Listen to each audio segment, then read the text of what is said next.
If you've ever been to the Northwest Flower and Garden Show, you probably looked at all of these mature looking gardens that looked like they've been there for years. What you probably didn't think about was the sawdust, the pallets, the fact that everything you look at was built on top of concrete in 3 days and that all the dirt has to go back where it came from. This is my 5th year building a show garden, and every single time we finish, the team and I collapse and say, "Do we really wanna do this again?" And then somehow we do. I'm sitting down with Stevie, one of our team members who's been in the trenches with me since the beginning pretty much, to pull back the curtain on what it actually takes to pull off one of these gardens. Welcome to the Relish Gardens podcast, where we have conversations about the intersection between the garden and your life and how all of those things are intertwined. How to care for your space, how to prune, basically everything that's related to the design, development, and keeping of a garden. I'm Claire Liddell Hanna, the founder and lead designer at Relish Gardens, where we build, design, and maintain beautiful gardens. Let's dig in. We are recording this in January as we're kind of getting ready to load in to the garden show. It's kind of the calm before the storm. Stevie, how are you feeling about it right now? Okay, so this year is very different than the last couple years that I've been doing garden shows with you and Yeah. Relish.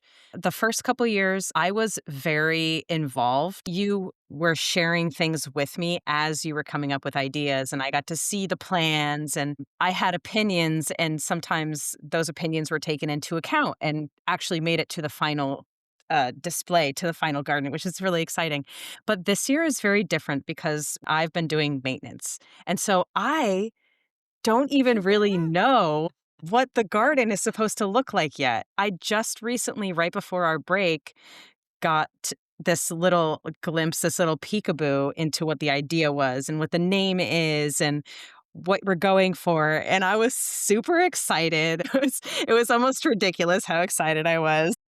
It's it's so funny because 2 years ago when we finished it, we're like, "We're not doing it next year." Yes. And I was kinda like, "Yeah, we So, are." yes, right now is the calm before the storm for me because I haven't been involved, Yeah, and I'm excited. As hard as the build is, and it's a very extroverted person activity to be at the show and talking to people, and as much as I might exude that kind of energy when I'm at work, I'm not exactly that person, yeah. so it's a lot for me, and so coming out of the show I'm always exhausted and I'm like, "Oh, man, I don't do we really wanna do this again next year?" And then I look at Claire, I look at you, and I'm like, "Well, if you say you wanna do it, I guess I have to do it." It's very much this love-hate. It's not hate, I don't hate it, but it's this very, like, opposite sides of the spectrum feeling. Yeah.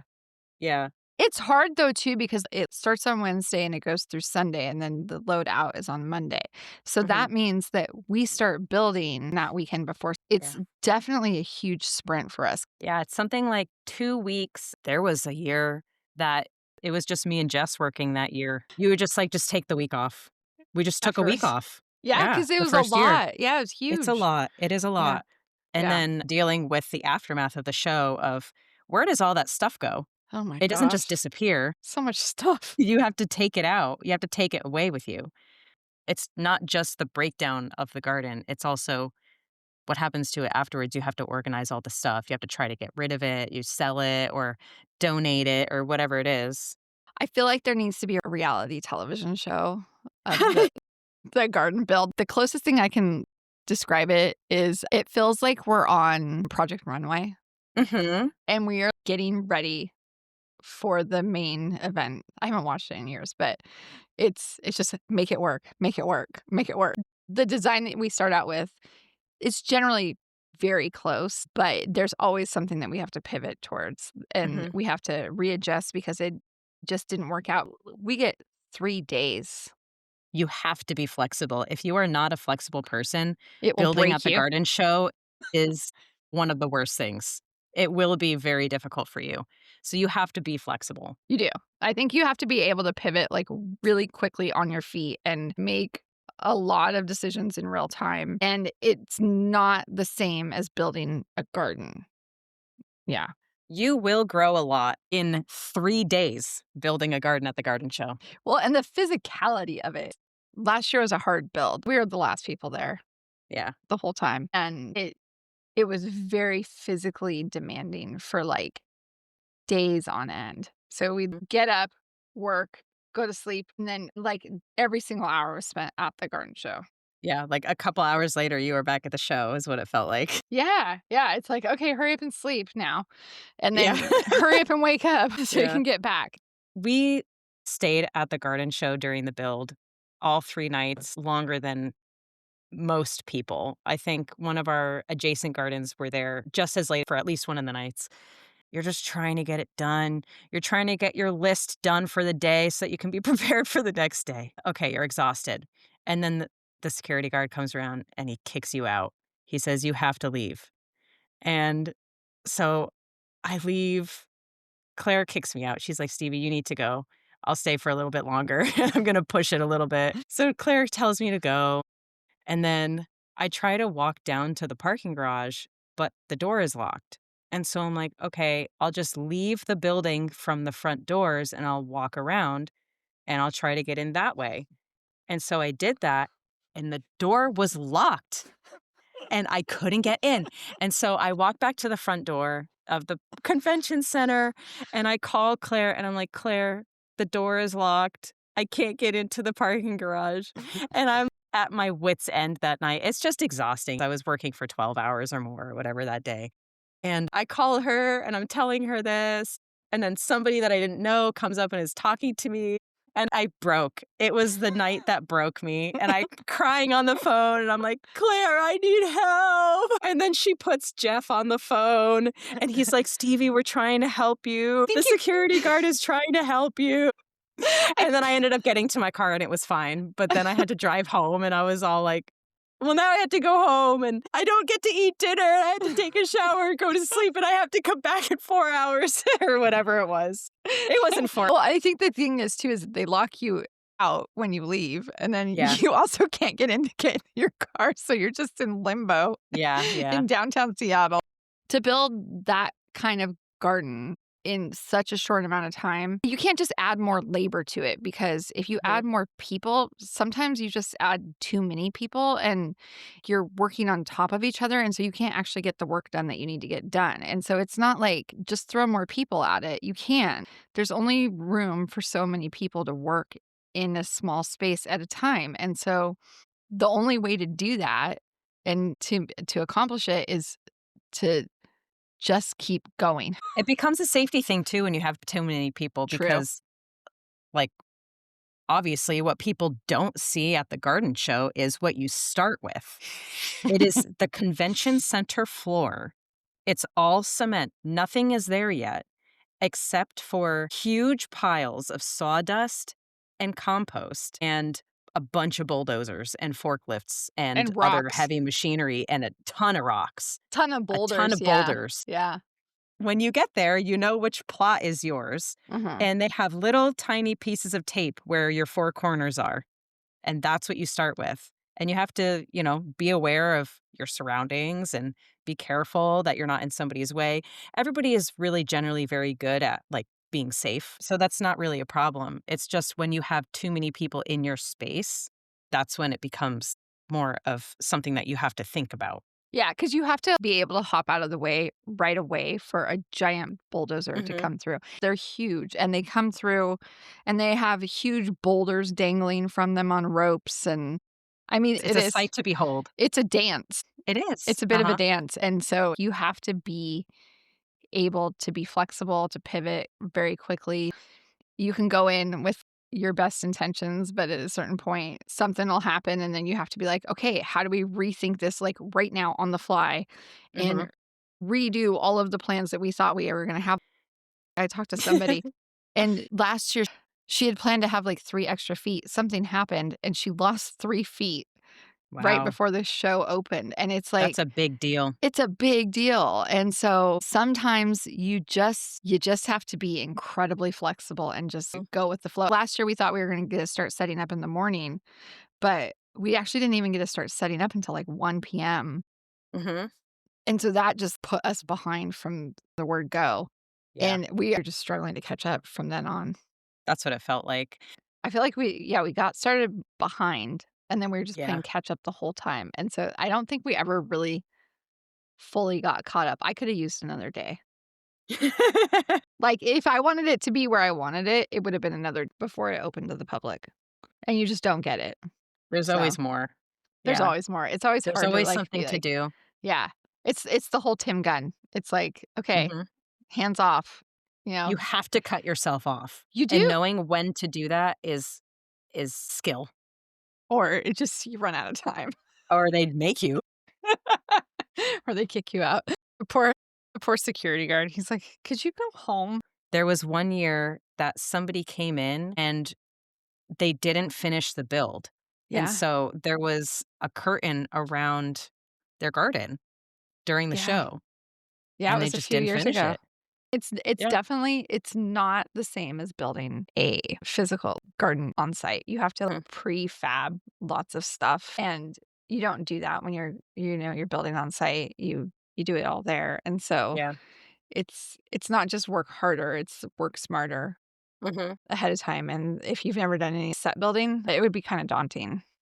Our last couple years at the garden show were so vastly different than the first couple years at the garden show, Yeah. because the first year that I volunteered, it was with school, Yeah. right? We did together, and it was like, "Wow, this is so fun. This is incredible. I can't believe I'm really here doing this right now." And then you only have to work for a few hours, and Yeah. it's volunteer work, right? And then you go home, and then you come back the next day, and you do a few more hours again, and it's for credits for school, Yeah. right? And so, like, you're still getting something out of it, but you're not go, go, go, go. It's not your company trying to put on this big show. You get to come in and only experience the best parts of it, right? Yeah.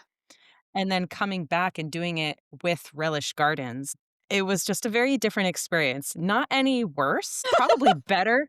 Better, honestly, because you get to see from nothing to the end product of this one very intricate thing, and it's a lot. It's very physically exhausting. Yeah. Maybe this is silly to say, but I think it's worth it. Yeah, I think it's a very different dynamic when you're volunteering on somebody else's garden and then you're responsible for Mhm. the execution of this garden. And you know Yeah. that thousands and thousands of people are going to walk through that garden in the next couple days. But before the next couple days, the press is going to come tour it. And then also, judges are going to come through and make decisions about that garden as well. It's a lot. It's a lot to think about. You're so great for me because you always are like, "Stay in your lane, Claire. Just stay in your lane." Just keep reminding me, "Don't get sidetracked by what everybody else is doing. Just do your thing." I understand that it is very easy to go into a space like this where there are 20 show gardens on the floor. And maybe in your head, as a garden creator, you see what other people are bringing in, the materials that they're bringing in, and the way that their gardens are progressing throughout the days, and second guessing yourself. And is it even gonna be good? Their materials are so much better than mine, and look at what they have, and why didn't I think of that? And what the heck am I doing here? Right? And it's so easy to get in your head and double think about, like, your choices, but it's not conducive to your garden. Yeah. Everyone else is doing that. I And they might know. be looking at your stuff thinking, "Wow, why didn't I bring that? Where did they procure that from?" You have to stay in your lane and focus on what you're doing, because if you get sidetracked at all, now you're off track, and getting back on track, it can be really challenging, Definitely. And then you fall down on execution. and you don't wanna do that. Yeah, no, I think it was like it was a couple years ago. We had all of our stumps that we had Mhm. salvaged from basically the discard pile and had pulled out all of these stumps. And so we're bringing in a load of like what would have otherwise been Garbage. garbage. Yeah. And all of a sudden this giant shed shows up, pre-built on forklifts Mhm. to go get plopped in the garden right next door to me. And I was like, oh my gosh, maybe I'm What doing am I this doing? wrong. But the thing is that fit her garden. That didn't fit Mhm. our garden. That wasn't what we were Yes. building. I think that that's the thing that I am more aware of and more confident about is I am only building this garden. I'm not building Mhm. every garden. Just like for homeowners, not everything is gonna go in your personal garden. Not everything is gonna go in this show garden. And so it's a little bit easier to step back and go, "Okay, stay in your lane." I just hear Stevie's voice, "Stay in your lane. Stay in your lane." Claire, cut it out. Focus. I don't even know the amount of times he's had to say that to me. Just stop. You have to just, like, put your blinders on and just do your thing. Just do your work. You made the decisions already about what this garden was supposed to be like. You have to be able to pivot to, like, Mhm. unexpected things, but you also have to be, like, really steadfast in order to execute the vision that you have, to not get sidetracked by what everybody else is doing. Because it's you can be like, "Oh, well, they're doing that. Maybe I should, like, really quickly add da da da da da," and there's a temptation there, Add more, add more, add more, yeah, and it's like, you right? can't. You've already made those decisions, like, stay in your Mhm. lane. And I think that that's how you end up with 20 different gardens when you show up to the show. Groups of people have created these gardens, and they are uniquely these specific gardens, and they're not anybody else's garden. They're unique to them. Yeah. Mhm. I think that one interesting thing, though, too, is that you show up and you see an interpretation of similar things. I think that's always interesting. Last year, John and I, we both had agaves in our garden, but we hadn't Mhm. talked about that. But we were both going towards this kind of dryscaping type of garden. And we show up and he's like kitty corner from us. And I'm like, hi, we got a ton of the same plants, but it's totally different garden. Yes, what is always so incredibly interesting to me is going to the garden show and seeing a lot of the gardens having the same plants in them because Hmm. it's like, what's blooming right now? What's going to be interesting right now that people are going to enjoy, right? Yeah. And seeing how wildly different that material is used in the gardens and how it conveys different shapes and different feelings and flow through the gardens. Yeah. It's always really cool to me. I love walking through other people's gardens and seeing what they did and how they interpreted it differently than Mhm. I did. Okay, so there's this one thing that, like, keeps us on track during the garden show, and that's your list. All right. I always come prepared with my lists. So, pre-garden show, one of the jobs that kind of like I fell into, but I guess I'm good at it. You So, are good Claire at keeps it. asking me to do You're it, great at it. is like breaking up the show days. So, I have an Excel spreadsheet and I'll break up the days and see, okay, these are the tasks that we're going to do on the first day. These are the tasks that we are going to try to do on the second day and the third day. So, like from start to finish. And it's a really good way to see that you are on track, or if you are off track, how to get back on track, right? Like Yeah. if you're falling behind or if you have to pivot for any unforeseen reasons, then you have this simple breakdown of what I wanted to accomplish this day in order to be prepared for the next day. It has been extremely useful in the past, and I'm really glad that we did that.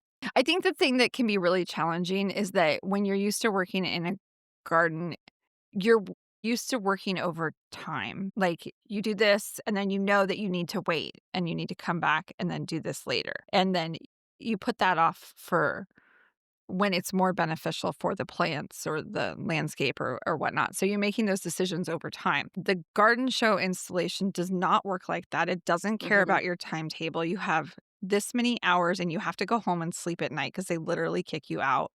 And so if you don't get it done, it's not going to get done. If you start getting into the minutia the way you would in a personal garden, you will lose yourself in that garden and you will not be able to pull the whole thing together in the amount of time that you need to. Mhm. Yeah. Yeah. When I was young, I was a muralist, and one of the first lessons that somebody taught me is that when you're painting in like a small painting, you're really focused on the details, but when you're painting a mural, the whole job is to step back, and we do this in the garden a lot, is so that we don't get tunnel vision, especially, like, when you're pruning or doing something like that. Take a step, go back, and then observe from what people are actually gonna see, Mhm. because it's not this individual piece that you're working on. It's how it contributes to the whole. And so I think that that can be one of the hard parts for people. It's a balancing act of not getting bogged down in the minutia, but then also making sure that all your details are taken care of too. People look at all those details too. So it's definitely like a little bit of a balancing act. You have to start at the garden show from a very big, large scale picture. And then I'm going to say slowly, but you only have 3 days. But over the course of those 3 days, doing big picture and slowly coming down into those little details and creating, what your vignettes are going to be. And then like creating all of the structure around that, building everything up, and then placing those little vignettes around the garden. It's like the last thing we do. Yeah. Yeah. It's all those little edits. Yeah. And I mean, it's just like in the home garden, that's what makes it special. But Mhm. you have to do it all in like 3 hours. So that is the way that we do our garden, right? That is not necessarily the way that everybody at the garden show does their gardens. It's Yeah. interesting to see different types of gardens. Yeah, that's true. I know our neighbors last year, they like came in, put their garden in, and then left. They had part of a weekend. What? What is that like? I know. I was like, oh, you can do that? Well, like last year, we had this huge wall that we built, So massive. and we had contractors that we work with outside of the show came in and helped us to build the wall, which was amazing and great. And Yeah. they are used to doing that on a more regular basis Yeah. physically. They do it all the time. Yeah. They do it all the time. But then during the teardown, we didn't have those people available to help us break it down. And when you tear down the garden, I'm getting ahead of myself because we have other things to talk about. But when you tear down the garden, you have to restack all of the block and all of the pavers and all of the hardscape things that you've used, right? Because it's loaned out to you Right. and you have to give it back. So you have to restack it. And man, oh man, that is when I was like, Claire, I literally told you, I said, I am not even ready to talk to you about doing the garden show again until at least April. I Yeah. need a couple of months to like cool down from this before I can even talk to you about the garden show at all. And you didn't talk to me about the garden show. I didn't even want it. I love doing the garden show. I love it. Mhm. I was burnt. That was a physical build in a way that I Yes. don't think that will not happen again. We did it to ourselves. It was nobody else's fault other than our own. We learned a lot You from it. live and learn, and that will Yeah. not happen again. Was sometime over the summer, I think. We still hadn't really talked about the garden show up until that point, and we were on a Zoom session, and you said, "Stevie, I have something to tell you." And I was like, "Oh my god, what is it? What's going on? What's wrong? What's happening?" And you just looked me dead in my eyes, and you said, "We're doing the garden show this year." And I was silent, I know, I was and like, "She's gonna quit." I threw my head back dramatically, and I was flailing my arms silently, and then I stopped and I said, "Okay, Claire, you have a good reason for this. I know that you do, and I know that you're gonna convince me to do the garden show again. So tell me, why are we doing it?" And you gave me all of the reasons why we had to do it, and I was like, "You know what? I cannot say no because all of these reasons are really good." So but then I haven't really been a part of the whole behind the scenes, so I'm excited. I'm ready. Yeah, We had an all team meeting right before Christmas, and I asked you outright. I said, like, you're talking about the garden show, but you're not really like giving details. And I really love to be a part of all that. the planning I don't stuff. know. It's I was kinda not keeping you necessarily, out of it so that you wouldn't, like, get overwhelmed and stressed out. no, I like to know what's going on. That's I all it know. is. I get it. And so then you told us, and I was like, "Oh my gosh, that's amazing. I have chills all over my body. I love this idea." And Nicole was there, and everybody was there, and they saw me be all myself. Yeah, I'm excited. I'm ready to tackle it this year for sure. Yeah, I think the thing I love, it's different than building a landscape. I think it's more artistic. It's almost like a really intense creative endeavor. And because it happens so quickly and because it's not a real garden, I think you can trial things and be a little bit more experimental and use it as a way to bridge conversation and think about new concepts and it can be more experiential in a way that you couldn't actually do in a home garden. I love being able to play with this installation. Like, it's an art installation, right? It's a experiential piece of art, and people come through and they interact with it, and you get to see that direct interaction that we don't always get to see with our gardens. We don't get to Mhm. see people living in their spaces. We come and we go. And we hope that they're, interacting with their spaces in the way that they do when they come through the garden show. We're seeing people coming through and they're noticing the details and they're pointing out stuff to us. And it's amazing too because you in 3 days you bring in all this material, you create a garden, and then all of a sudden you start to see bugs living in your garden Yeah. and like things growing in your space. We had Mhm. mushrooms sprout in our garden Mhm. and we saw little spiders creating little Spiders. webs. All of these plants and all of these things that we bring in, they all have interaction with the outside world. And so you bring them in, you create these spaces, and these become living environments in this giant concrete box. It's amazing how the work that we do does affect the environment that we live in, and that all of a sudden they become living things on top of a concrete floor. Yeah. It really is incredible. Before you became a horticulturist, you were a teacher. When we're working with our clients, if they have questions, we answer them and we love to connect with them and show them the reasons why we do things. And we love to talk them through that as much as they want to be involved in it.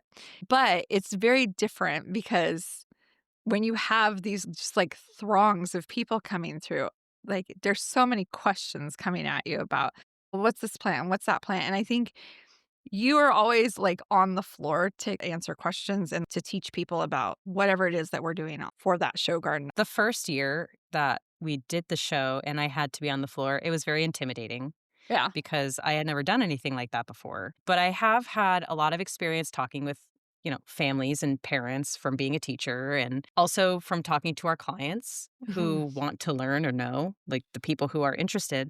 And so just every year that we do the garden show so far, I start off with like, I'm not exactly sure what I'm going to say to people. But then after the first hour of talking to people, I'm like, "Okay, here are the questions that people are asking. Yeah. This is the information that I need to know to convey to people." And it kind of becomes like this script. Like I have my spiel. And if you are a person at the garden show and you stand there and watch me speaking to people for an hour or 30 minutes even, I'll say the same thing, which I don't mind. It's not an issue. It's really fun to me to be able to teach people and answer their questions, and you'll hear people come through and they're like, "Oh, wow, I love those boxes," like last year that we did the Mhm. gabion wall with the old milk crates, and people are like, "Wow, I love those," and you overhear their conversations, and then you can add a sprinkle of information to it, right? Yeah. Maybe they didn't ask or they weren't looking for it, but you do it in such a way where you add it in an organic way, and Yeah. people are like, "Oh, wow, thanks, that's really interesting, I'm glad to know that now," kind of thing. I like connecting with people when they're there. You can get tired, you're just on your feet all day, Mhm. but I really enjoy getting to connect with the people that are experiencing the garden. I think it's really nice. This has been a running thing that I've said in the last few months of my life is, "I'm just happy to be here. I'm just happy to be involved," and that means, like, I'm happy to be involved in the garden show, I'm happy to be involved at Relish. I'm happy when we're at the garden show manning our garden and answering questions, I'm happy to be a part of that person's experience that day, Mm. and I'm Mhm. glad if I can, add a little something to that person's day, hopefully in a positive manner, right? Then I'm just happy. Yeah. I think the cool thing too is when you see people get excited about what they can take away from it and they're like they start to Mhm. like build those connections for how they can use those ideas in their own garden. I'm so happy when I see that. They're taking it and then they're building on it. And I love Mhm. that. I would miss that if we weren't doing it. Also, if you go into the garden show and you execute something where you are like, "Okay, I know what I mean by using this material in this way," Right. is it going to be received in that way Yeah. to the people that are coming through? And seeing people come through, and on one hand, some people are like, "Wow, I'm receiving exactly what the person is, like, trying to convey." That feels really good.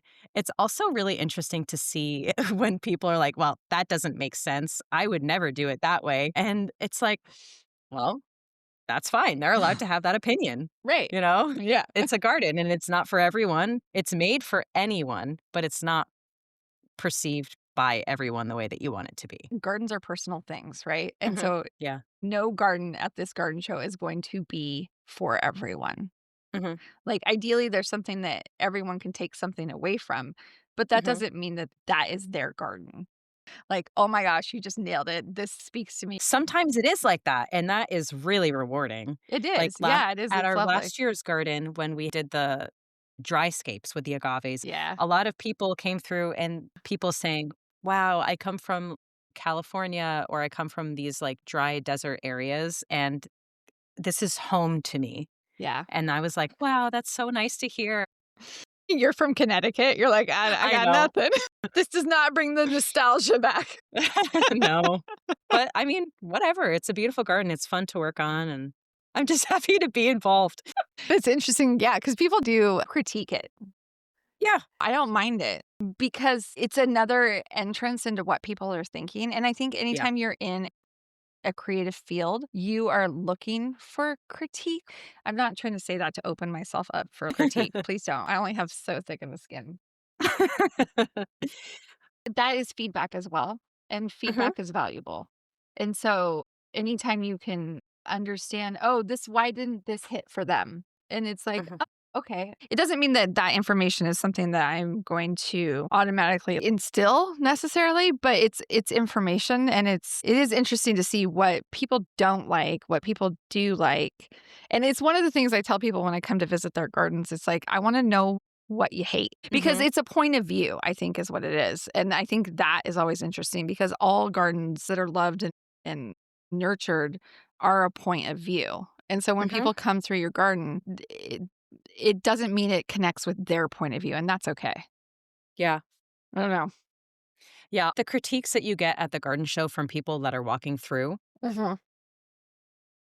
maybe not all feedback gets to be part of directly affecting decisions in the future, but Right. some of it does. Some of it does. Yeah. Yeah, Yeah. Gosh, I think I heard a lot about, like, lighting at the garden show. People wanna be able to yeah. see stuff better sometimes, and so I think that's directly affected the way that we sometimes light our gardens, because you're trying to create ambiance and develop this mood and create an experience, but also people also wanna see the plants, and so Yeah. I have been hesitant to do, like, a really dark garden because of that, Mhm, and so I think it definitely does affect some of the decision making, mhm. but it doesn't. It's again, it's like, stay in your lane. Well, leading up to the garden show, there are deadlines Yeah, that garden creators have to meet for certain things. And so it's like there's a deadline for sending in the schematic of your garden. Like, how tall is your garden going to be? Like, how many boulders are you going to use, kind of thing. And one of the deadlines is lighting. You have to tell them months ahead of time what type of lighting you're going to want for your garden, whether you want to have like cool garden lighting or midday lighting or nighttime lighting. And then they come and they set it up for you. And then as the garden creator, if you want to add extra little lights, that's, a separate thing, but you have to know way in advance what you want it to look like. you do. We start planning a year in advance. Yeah. I mean, this idea has been in my head since the beginning, or some sort of form of it. You kinda tinker around with it and let it, like, kinda breathe and then develop it. But I know for last year's garden, the show wasn't until February, but we purchased the agaves in May. Building a show garden is one of those things that sounds really glamorous until you're standing on concrete at midnight, covered in sawdust and exhausted, and maybe sometimes crying. But it's also one of the most rewarding, wild, and creative things we do as a team. If you've never been to the Northwest Flower and Garden Show, I hope this episode gave you a little peek behind the curtain. And if you want to see what we're building this year, we'd love to have you there. We're giving away free tickets to the show. Check out the show notes to enter to win. That's it for today's episode of the Relish Gardens podcast. If you love this conversation, make sure to subscribe. We've got new episodes every week. And if you know a gardening friend who'd love this, send it their way. Sharing the show helps grow our little garden loving community. Until next time, I hope you find something in your garden to truly relish.